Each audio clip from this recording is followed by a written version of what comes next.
uruhu rwawe rusa nk'urukuze kandi ukiri muto.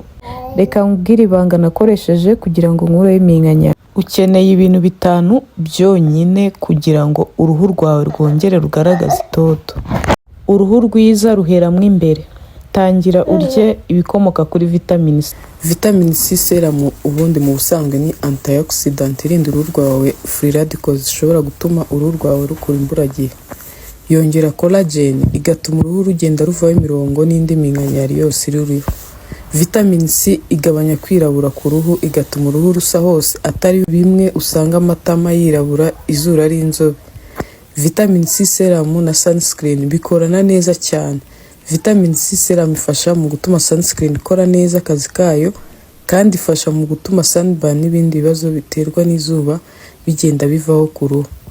Vitamine C serum ishobora kongera hydration no gufasha uruhu kugumana ububobere, moisture na elasticity. Vitamine C serum ni anti-inflammatory ifasha mu kurinda uruhu rwawe kugira irritation iyo ari yo yose ishobora guterwa n'izindi product ukoresha. Ikindi ukeneye ni sunscreen.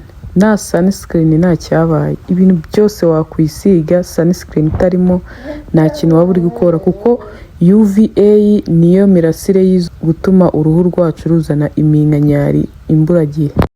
Niba udakoresha sunscreen buri munsi